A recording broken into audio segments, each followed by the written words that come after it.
looks like we are live on Facebook.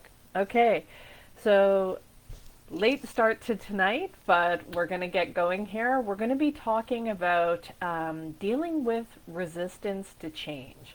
And so today I'm going to be going over three things that will. Yes, I know, I still do lives on Facebook, yes. um, oh, thank you for the gifts. I appreciate you. Thank you so much. Um, so today we're going to be talking about three things. Uh, three key areas where you're going to see resistance to change, and we're going to talk both about personal and professional. And then we're going to talk about three possible solutions that you could do to reduce that resistance when you're experiencing change. So, if this is your first time joining me, my name is Tina, and I am a happiness coach, and I help business owners deal with the emotional side of life, whether that's in your personal life or your professional life. So, if you haven't followed me on YouTube, go ahead and follow me, Coach Tina B 125. Click on subscribe, and you'll get notified when I upload the replays of this training. Oh, it's late. Tongue-tied tonight. All right, so it's been a long day, lots going on, so let's get to this training and start giving you these tips. Have you guys ever seen that movie? It's a little bit older, but Interview with the Vampire. Anyone? Have you guys seen that before? Well, there's one part of that movie towards the end of the movie that Lestat, who is talking to Louis, after Louis comes across him after a while. And one of the things that can possibly kill a vampire, other than the usual, like, sunlight, wooden cross, garlic makes them sick, that kind of stuff, but it was their inability to change. After they've been through so many lifetimes and they've outlasted most people, their inability to change after going through it so many times is something that can possibly kill a vampire, that they just wither away and die. Thank you so much for the gifts. So that got me thinking is sometimes, and I see this more and more, that there's a few people that I follow on TikTok that they're in their 20s. They look like they're in their late 40s. And I think that's because right now we have so much change that goes on. The information that happens on the internet and the rapid growth that we have in this environment. Now you add in AI, I think just trying to keep up with change will age us and draw on our spirit so much. So our inability to change will create a lot of resistance, and you will feel much more youthful, and you'll look much more youthful if you're able to go with the flow and actually change with the times. Okay, so the first thing is nothing ages us faster than our unwillingness to learn and grow. So another thing that happens as we get older, we often end up being afraid to fall, and that's the same as being afraid to fail, right? So it becomes harder to change careers or do something new, or step outside your comfort zone as you age, because it's not so much the failure or falling, it's our fear of not being able to get back up, not being able to bounce back from that. And so one of the things that you can do is be able to put in ways that you can adapt, ways that you can strengthen your ability to try out new things, put in safety precautions, like different safety and security procedures and protocols. So this can happen in a workplace as well. So if you are going to be transitioning, say, to a new career, and this is something new that you're learning, you could learn that something on the side while you're doing a full-time job, or you're doing something that you've been doing for a certain number of years. When you go to make that transition to a new career, you could end up uh, build on the strengths that you know are going to be transferable skills when you go from one area to another area.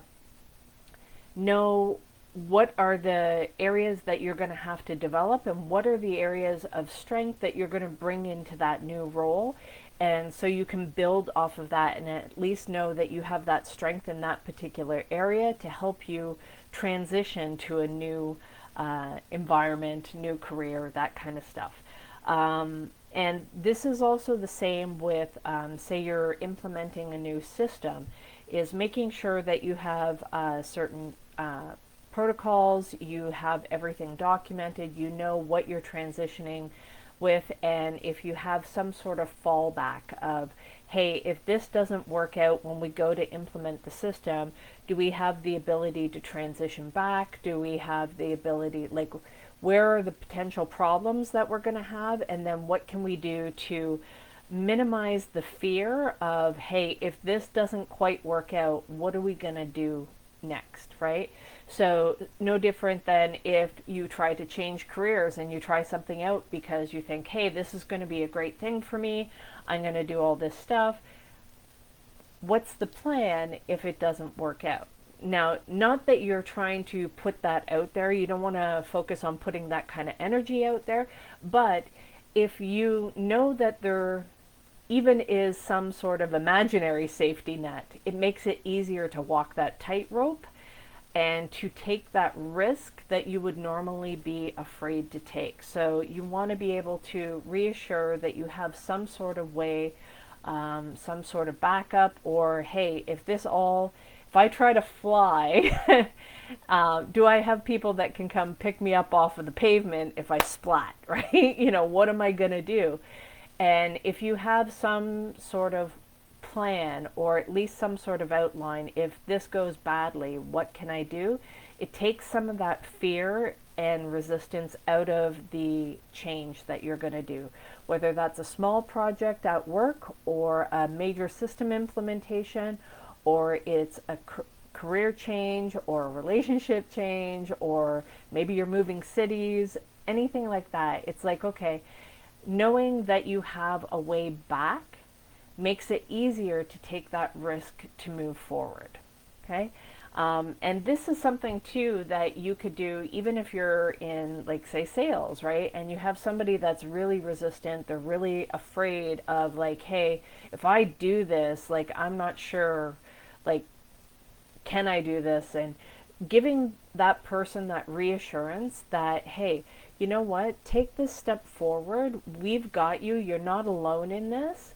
And we're going to walk you through this. That gives people reassurance that they're going to be able to do it. And if you have some sort of guarantee or something like that, that there's a way out, it's much more likely that they're going to take that step forward. And it's not so much the change that is usually the problem. It is the fear and doubt of whether or not you are able to adapt to the new way of being. And so when you reduce the resistance to that that fear of the new way of being, people are much more likely to take that step forward, especially if you understand their pace, right? So somebody who has been through a lot of life experience, maybe they've had a lot of bad experiences, they may be a little bit more resistant to taking those steps forwards, and they may have to take smaller steps. Their stride isn't as big. Maybe somebody who's younger, doesn't know any better, they're going to jump right in, dive into the deep end, right? And they have a bigger stride. They're able to take a few hits because they know that they can get back up, or they have more time to be able to get back up and bounce back from a fall or a failure, right? It's much easier for them to heal from it. Somebody who's been bitten a lot by life is going to be a lot more shy at moving forward. So pay attention to that, especially in a work environment where you have a diverse culture, you have a mix of age ranges, you have some of the people that might be a little bit older, they've been bitten by life, they're a little bit more timid to try this new thing at work or this new system, this new AI stuff. They don't want to implement it. They're like, you know what, I just want to stick with my old ways. This is familiar. Okay? That leads us into the second phase of resistance to change. The resistance of letting go of the familiar. This one is a huge one. And I remember a story that somebody told me of, like, how do you move a piano in church from one side to the other? You have to do it like an inch at a time, because there will be people that are like, no, the piano is supposed to be on the left side of the church. That's always the way it's been, and we don't like it when it's in the middle or on the right side. So you have to know and expect that there's going to be resistance to change when you are doing things that are unfamiliar. So when you go and you spring this on somebody, you're going to get a lot of pushback. If you do proper communication, you do this in a strategic, planned way, it makes it easier. And there's a couple of things that you can keep in mind. So now I'll refer to like system implementations. So a lot of times one of the things that you'll do to make the system implementation a little bit easier is you may run two systems parallel, you may do them in tandem. You may have redundancy data. You may do testing ahead of time to see how people do with the new change. And this can be done with products, services, do a sample testing or a smaller piece rather than like trying to roll something out to the entire organization. You may do a small test area. So there's a lot of different ways that you can slowly introduce and reduce the resistance to people letting go of the familiar. So it's like and another thing that you can do is, so when you have those two systems or the two ways of being, you may have a foot in both worlds, right? And you can allow that to go on for so long, and then you have to widen the gap enough that people are going to take the leap and they're going to see the benefits of the new way of being, the new change, and this is the better way, and it is more familiar now that they've gotten used to both things. And especially if you are focusing on the positives of the new way, you are communicating the benefits of the new way of being versus the old way of being, and allowing people to adjust instead of just throwing them in, right? Yes, you can throw them in, they'll splash around, they'll figure out how to do this, but it also may be set up additional resistance the next time you go to implement another change, because that's kind of traumatic, right? So yes, people can learn that way and they'll figure things out, but it doesn't always have to be that way. And just a little bit of taking that time, proper communication, and allowing people, sorry, I'm just double checking something, allowing people to get used to and familiar to the new way of being so that it's easier to let go of the old way of being, right? So this can, in a personal example of like, say you're trying to change the food that you eat, you're trying to eat more healthy, and but trying to do a complete change of, say you were always eating fast food and junk food and you're like nonstop snacking, to switch over to a perfect diet may be too big of a shock to the system and it's too unfamiliar. So you, depending on what you've tried before or what you're willing to deal with in terms of the pain of change, you may have to do this in gradual ways. Maybe it is adding, instead of taking things away, adding in more fresh fruit, vegetables, unprocessed food, and allowing yourself a cheat once a week or twice a week or whatever it is that allows you to feel more comfortable with the new way of being and adding that in, right? Maybe you're trying to increase the water that you drink in a day and you're like, I hate drinking water. It's like, I can't get it into me. I always end up having to go to the bathroom, something like that. It's like, well, you will get used to it. Your body will get used to having more fluids into you, especially if you haven't been drinking enough water. You will get to a point where having enough water in your system is a normal thing and it's a benefit, and you will gravitate more towards that by introducing it at a slower rate. So if you're seeing a lot of resistance to change because people are unwilling to let go of what's familiar, then doing it in a gradual or a tandem way to have a foot in both worlds until the gap, and start widening the gap until it becomes too uncomfortable to have a foot in both worlds.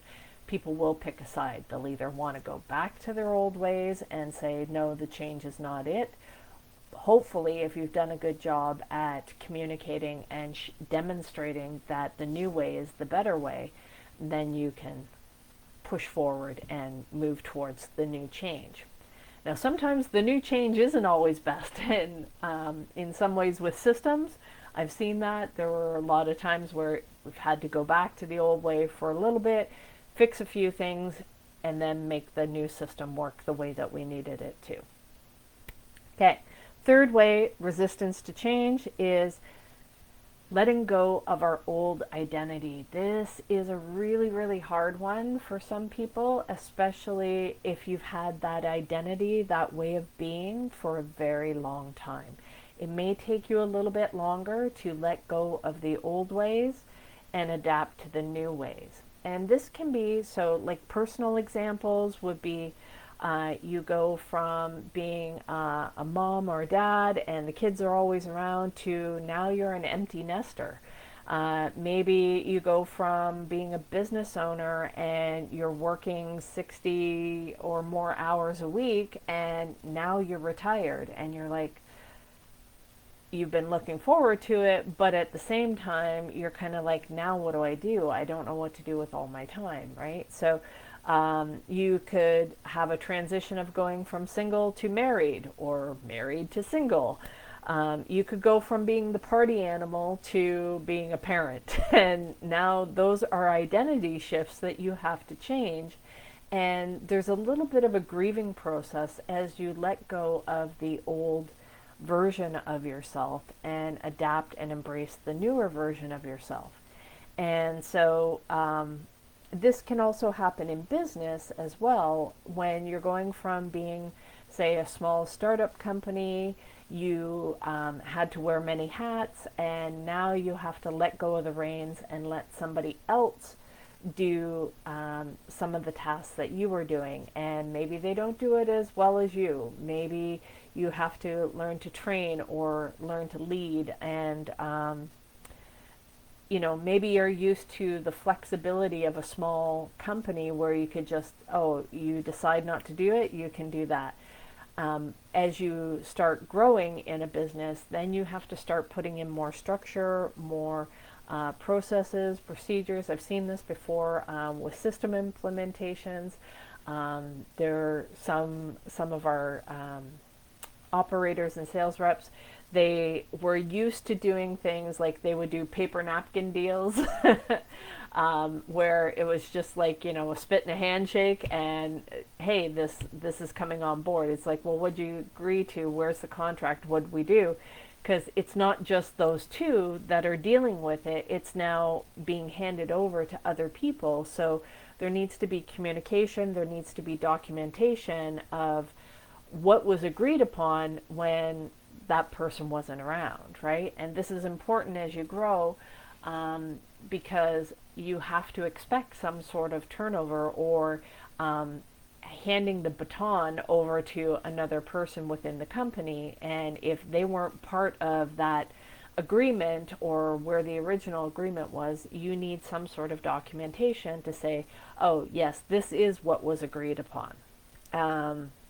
And So sometimes too with system implementations, I've had it where people they had their way of doing it. They were either handwriting stuff, or they had like it on a spreadsheet or something like that. But if you're trying to collect data, you're trying to analyze patterns, you're trying to track and make sure that everything is transparent and visible through the system, then you need to make sure that all of the transactions go through the system. And we were trying to track a certain metric of making sure that the loads were planned appropriately and billed appropriately. Well, they were resistant to it because they liked it because they kept it on the spreadsheet. They knew the right amount so that they would always invoice the vendors the correct amount, and they were paid quickly. Well, sometimes they didn't know how to quote the rates properly until after the shipment was done. So they had to start doing that preemptively and putting those numbers in the system appropriately, and then we could track whether or not that was the actual cost, or did we underestimate or overestimate what the rate should be. So little things like that, they liked having it out of the system because they had more control over it, and it allowed for a little bit more accuracy, where they had to do a little bit more front end thinking in order to get that into the system. So those are little changes that can end up happening that cause resistance. And when you go from being the old version of yourself to the new version of yourself, having to deal with who you want to be and letting go of the pieces of you that can't come, while building on the strengths of what you are bringing that still can come, because not all of you has to get thrown out with the old ways. There are a lot of benefits, and there's things that you can bring into the new way of being. Same thing with the company. You can go from being the smaller company where you could just do whatever it is that you wanted, to being more structured but still having that family environment and being able to have the closeness that you would in a smaller company. So there's pros and cons to both sides, and it's worth the change. It's worth the growth. It helps keep you young. It helps keep you agile, and it will keep you just living the best and happiest life, because if we're not growing, we're dying. So we definitely always want to find a way to grow, to change, and to be the best versions of ourselves. So guys, that is the training for today. I hope you enjoyed it. If you haven't followed me on YouTube, Coach Tina B 125, go ahead and follow me there. Hit subscribe, and you'll get notified when I upload the replay. If you're enjoying this kind of training where I talk about change management, and you are going through some changes within your business that you need help either personally or professionally, then send me a message. We can talk about how I can possibly help you. If it's your team that you're looking for assistance with and you need to map out a plan, then I have a 5-day workshop that I can walk you through, help you guys break down the barriers, and put together a blueprint to make sure that you can move forward and see the results of the changes that you guys are looking for. So with that, guys, I hope you have a great night, and we will see you again tomorrow. Bye.